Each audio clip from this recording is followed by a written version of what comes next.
Hi friends, welcome to Srilakshmi recipes. ఈరోజు నేను innovative evening snack potato onion pakodi ఎలా చేయాలో చూపిస్తానండి. ఎప్పుడూ చేసే విధంగా కాకుండా ఒకసారి ఇలా ట్రై చేయండి. మీకు నచ్చితే మీ పిల్లలకు మరింతగా నచ్చుతాయి. వర్షాకాలంలో వేడివేడిగా చేసుకుని తింటే చాలా బాగుంటాయి. దీంట్లో వాడే బంగాళదుంప వల్ల టేస్టీగా, ఉల్లిపాయ వల్ల క్రిస్పీగా ఉంటాయండి పకోడీలు. దీనికోసం ముందుగా 4 బంగాళదుంపలను తీసుకుని తొక్క తీసుకుని శుభ్రం చేసుకుని పెట్టుకుందాం. ఇప్పుడు ఒక్కొక్కటిగా తీసుకుని గ్రేటర్తో గ్రేట్ చేసుకుందాం. ఇలా గ్రేట్ చేసుకోవడానికి చిన్న సైజు హోల్స్ కాకుండా మీడియం సైజు హోల్స్ ఉన్న గ్రేటర్ని తీసుకుని మనం సన్నగా గ్రేట్ చేసుకుందాం. చూడండి, ఇలాగా గ్రేట్ చేసుకోవాలి.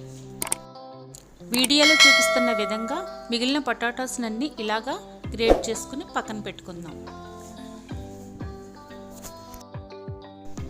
ఇలా సన్నగా తరిగి పెట్టుకున్న బంగాళదుంపలోకి ఒక 4 మీడియం సైజు ఉల్లిపాయలను చీలికలుగా చేసుకుని దీంట్లో వేసుకుందాం. అలాగే ఒక అంగుళం సైజు అల్లంను కూడా తురుముకుని దీంట్లో వేసుకుందాం. అలాగే 4 పచ్చిమిర్చిని కూడా సన్నగా తరుక్కుని దీంట్లో వేసుకుందాం. అలాగే కొంచెం కొత్తిమీరను కూడా సన్నగా తరుముకుని దీంట్లో వేసుకుని ఇందులో 1 టీ స్పూన్ సాల్ట్ వేసుకుని, ఒక 1/2 టీ స్పూన్ వంట సోడా కూడా వేసుకుని, ఒక 1/2 టీ స్పూన్ చాట్ మసాలా వేసుకుని, అలాగే 1 కప్పు శనగపిండిని కూడా వేసుకుందాము. 2 టేబుల్ స్పూన్ల బియ్యం పిండిని కూడా వేసుకోవాలి. ఈ బియ్యం పిండి వల్ల కూడా క్రిస్పీగా అవుతాయండి. ఇప్పుడు వీటిలన్నిటిని బాగా కలుపుకుందాం. బంగాళదుంపలోని ఉల్లిపాయల్లోనే వాటర్ ఉంటుంది కాబట్టి దీంట్లో కొంచెం వాటర్ తక్కువగా పడుతుందండి. మనం అంతా ఒకసారి మిక్స్ చేసుకున్న తర్వాత మనకి ఎంత పడుతుందో వాటర్ చూసుకుని అప్పుడు వేసుకోవాలి.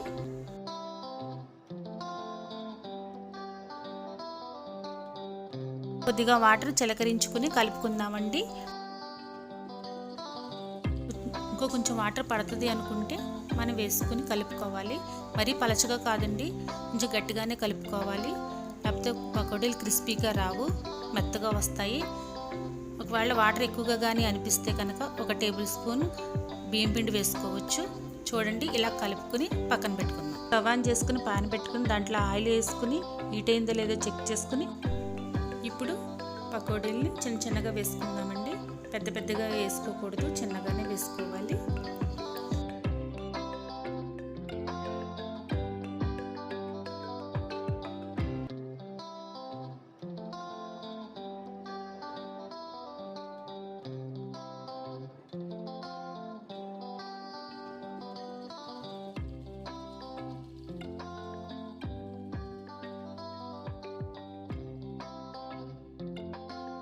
ఈ పకోడీలను అన్ని పక్కల ఈవెన్గా ఫ్రై చేసుకుని గోల్డెన్ బ్రౌన్ కలర్ వచ్చే వరకు మీడియం ఫ్లేమ్లో వేయించుకుందాం.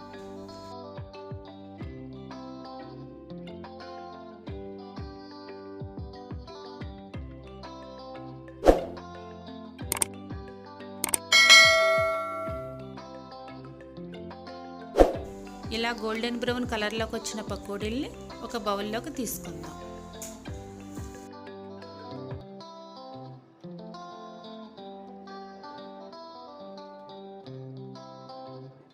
అలాగే మిగతా పిండిని కూడా పకోడీలాగా వేసుకుని వేయించి తీసుకుందాం.